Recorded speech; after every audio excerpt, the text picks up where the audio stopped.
So the topic that we're going to discuss for this meeting, EAPP, is about facts and opinions. Right, so lesson objectives. At the end of the lesson, the students will be able to distinguish facts from opinions, judge facts according to their relevance to an opinion, and generate opinions from supporting facts. Right, so I have a quick questions for you guys before we proceed to our lesson proper.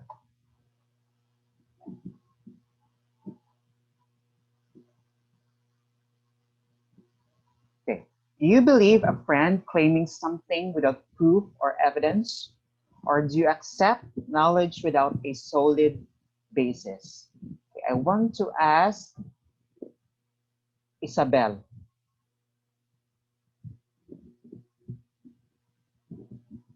What are your thoughts about these questions? Isabel.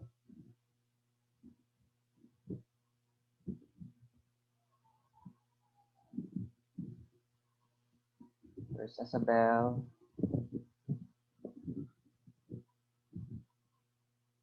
Okay, how about Kalin?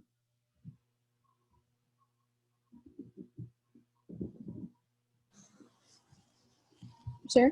Okay, what are your thoughts about these questions?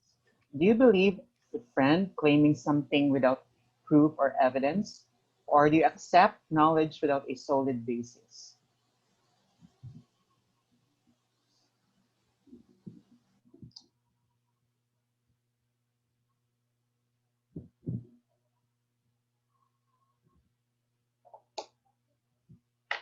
Kalin?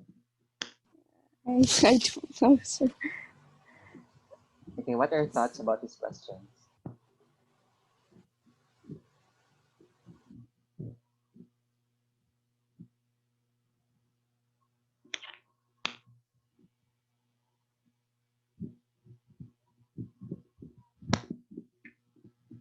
Okay, go.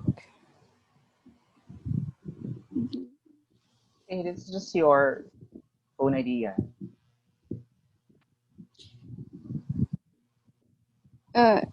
No, I don't believe in they don't have proof. Yes.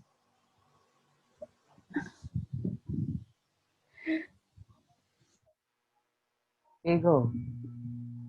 There's no right or wrong answer.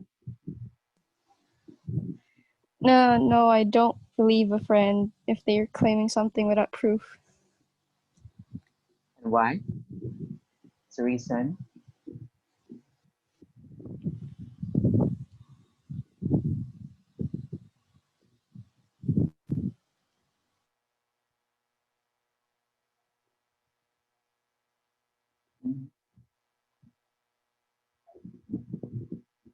Oh, sige, Carl.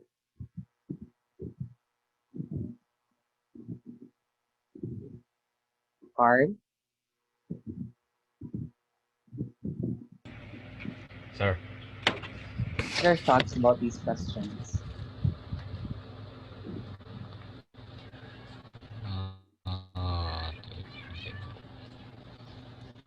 I sometimes believe on my friends without proof since they are my friends. Okay. You base on your relationship with them. How do you know them? Okay, thank you very much.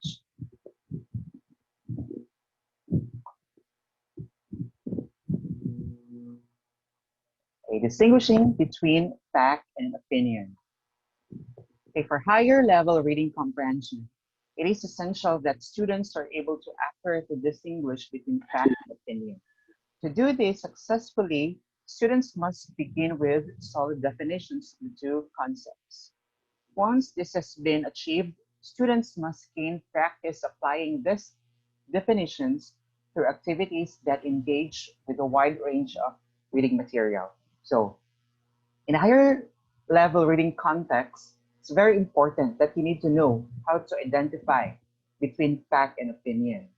Since we are bombarded with a lot of information in the internet and social media, It's very easy for us to access information. We are regarded as information consumers. It's because of the advent of technology, it's easy for us to access information. But the crucial thing is that how do we know, how do we identify if we consume the right information? If we read the right details with regard to an issue, with regard to a problem, or any kind of reading materials. So in order for us to understand or distinguish what is fact, what is opinion, we need to understand first the definitions and the distinctions between these two concepts. Okay. A fact generally refers to something that is true and can be verified as such. That is, a fact, something that can be proven to be true.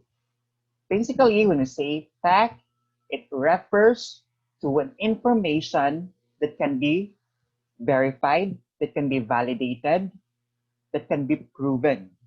Meaning, fact is truthful.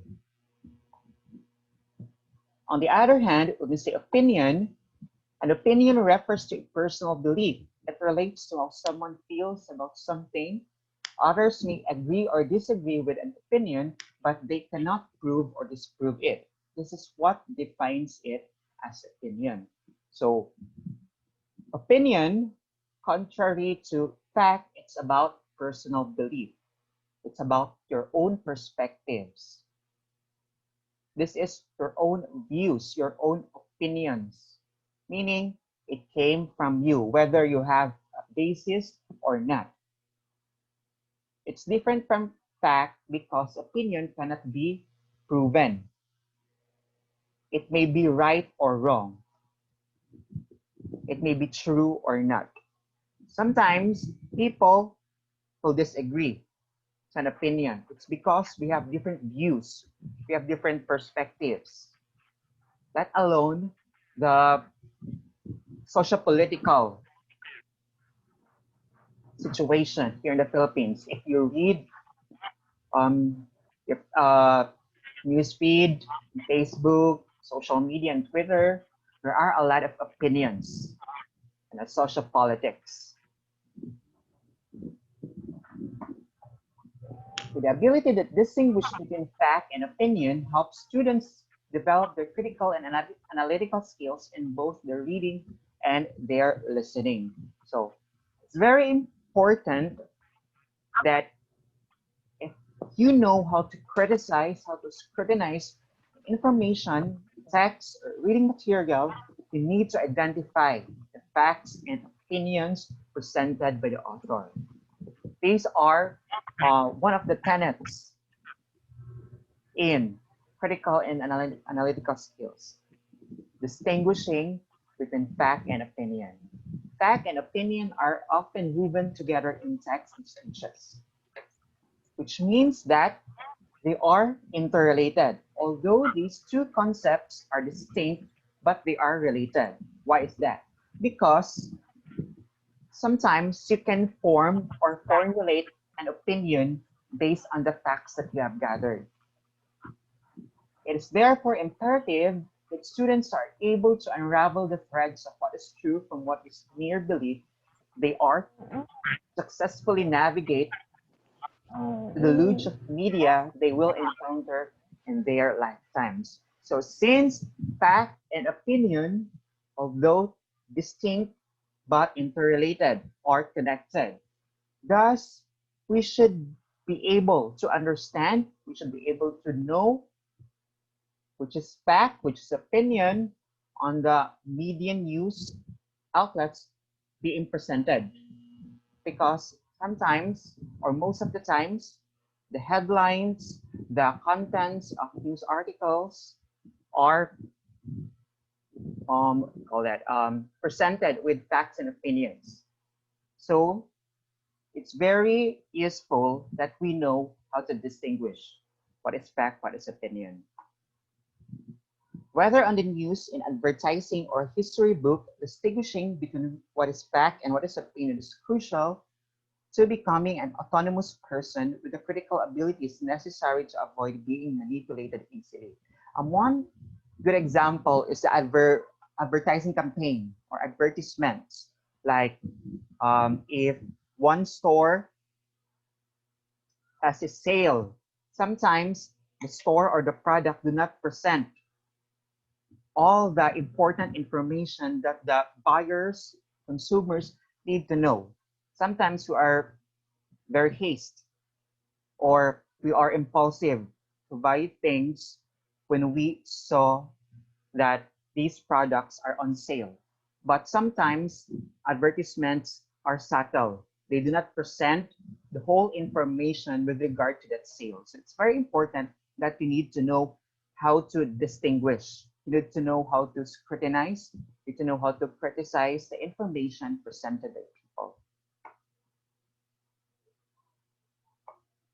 Okay, the language of fact and opinion, signal words and phrases. So since sometimes it's hard to distinguish between fact and opinion, there are signal words or linguistic cues that we can use in order to identify which is which.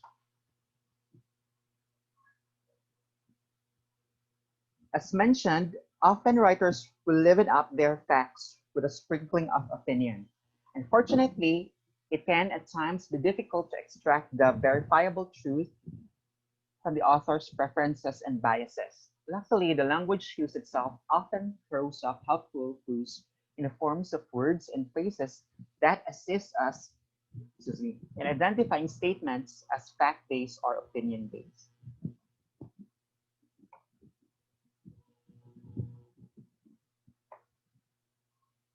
So let's try to look at the linguistic cues commonly used when you present a fact. Example, the annual report confirms scientists have recently discovered, according to the test results, according to the results of the test, the investigation demonstrated. Why do you say that these linguistic cues are implications that the information is presented as a fact? It's because they are being tested, they are being proven, they're being observed, and they are results of an investigation. That's why we can verify the information. Next one.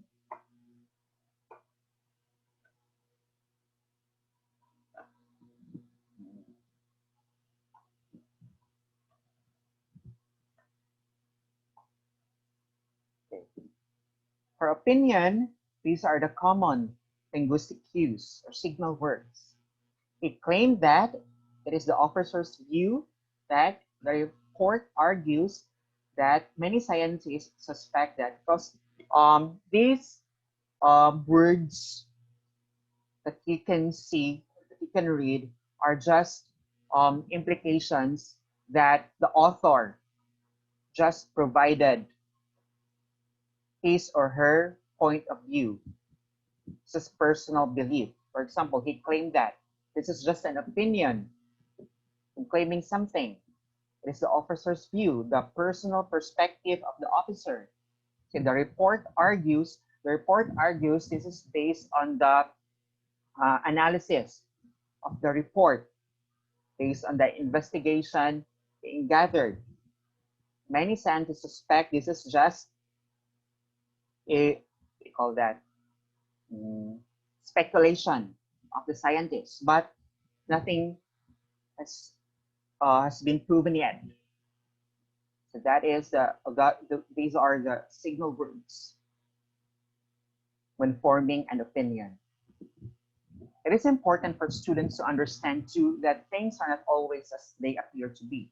At times, writers, whether consciously or not, will frame opinion as fact and vice versa. So sometimes the author interchanges fact, opinion.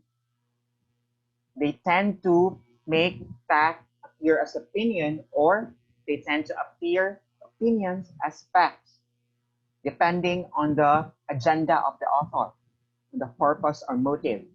This is why it is important that students develop a clear understanding of what constitutes fact and opinion, and are afforded ample opportunities to practice distinguishing between the two.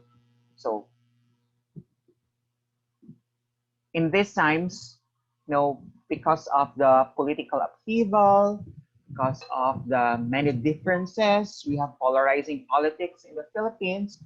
You can see a lot of opinions from people, whether it came from distinguished personalities, from media outlets, or your friends, or your family members. You can read a lot of opinions based on the personal belief of these people. So it's very important that you need to know how to criticize, how to distinguish what part is the opinion of this person and which part that this person provided facts in order to support the opinion. Okay. What is context? It's very important that we need to know to understand the context because sometimes there are opinion-based statements that can be accepted, especially if that opinion is provided by factual evidence or supporting evidence that can verify the opinion. And we must understand the context or the background of the subject.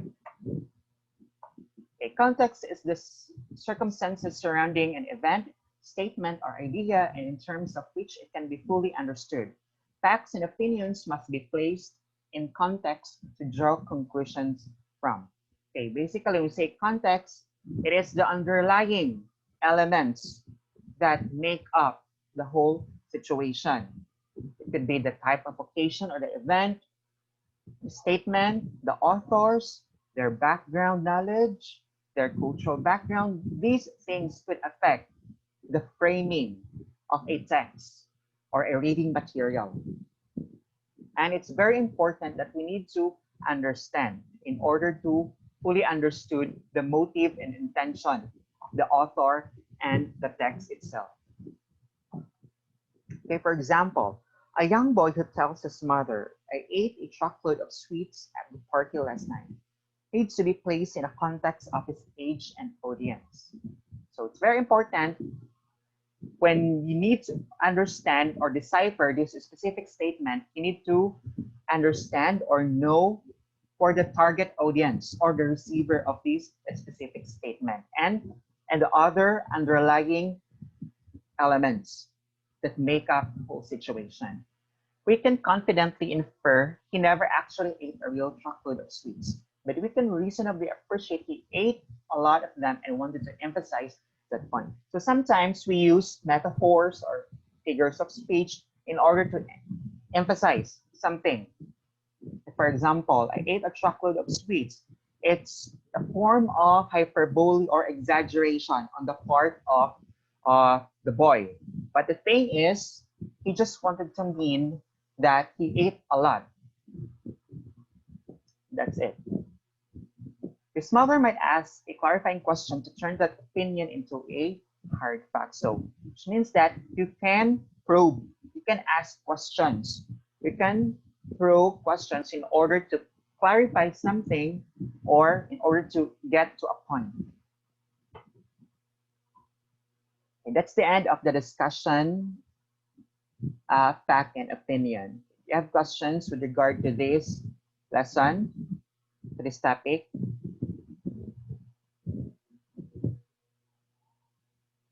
okay, let's proceed to the next lesson.